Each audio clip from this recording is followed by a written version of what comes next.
आपण पाहत आहात मराठवाड्यातील आपल्या हक्काचे व्यासपीठ मराठवाडा न्यूज नेटवर्क।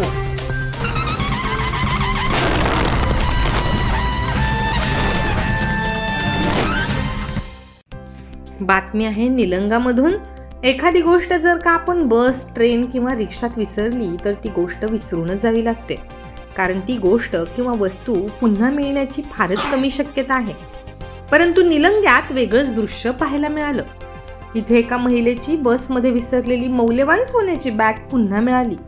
आश्चर्य म्हणजे या महिलेच्या बॅगेत 2.5 ते 3 अंदाजे तोळ्यांचे दागिने आणि रोख रक्कम देखील होती, जी अखेर तिच्या खऱ्या मालकाला म्हणजेच त्या महिलेला देण्यात आली, ज्यानंतर या बसमधील कर्मचाऱ्यांचे अभिनंदन करण्यात आले।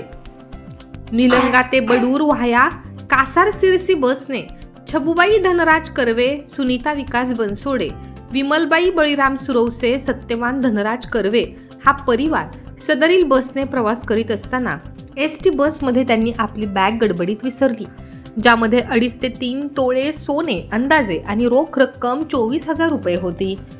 पण निलंगा आगाराचे प्रामाणिक चालक गणेश माधवराव मुरगे आणि वाहक सतीश सोपानराव सगर यांनी त्यांची ही बॅग परत करून एक आदर्श निर्माण केला आहे। सदरील परिवार प्रवास करत असताना एसटी बसमध्ये आपली बॅग गडबडीत विसरले, ज्यामध्ये 2.5 तोळे सोनं आणि तुटपुंजी रोख रक्कम रुपये होती। पण निलंगा आगाराचे प्रामाणिक चालक आणि वाहक यांनी त्यांची ही बॅग परत करून एक आदर्श निर्माण केला। चिंचोली येथे राहणाऱ्या छबुबाई कर्वे व त्यांचा परिवार निलंगा आगाराची बस क्रमांक MH20BL 0576 मार्ग निलंगा कासार सिरसी बसने आपल्या मुलीसह प्रवास करीत होत्या।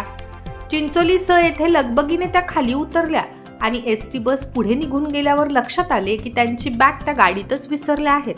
त्यांनी त्यांच्या नातेवाईकांना घडला प्रकार सांगितला। तात्काळ निलंगा डेपोत चौकशी केली असता सदरील बॅग चालक व वाहकाने वॉचमॅन केबिनला जमा केली होती। त्यात 3 मंगळसूत्र, कानातील 2 फुले, पायातील चेन, कानातील सोन्याचे गुंड, कानातील रिंगा, 2 सोन्याची पाने, झुमके असा एकूण 2.5 ते 3 तोळे सोने असा एकूण 2 ते 2.5 लाख रुपयांचे सोने कर्वे परिवाराला परत केली।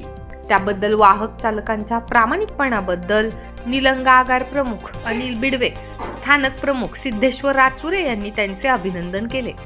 यावेळी अण्णासाहेब जाधव, ऋषी जगदाळे, वाहतूक निरीक्षक राम सूर्यवंशी, वरिष्ठ लिपिक मेजर मोहन गायकवाड, VP सूर्यवंशी, गोरोबा फुलसुरे, हनुमंत पाटील आदी उपस्थित होते।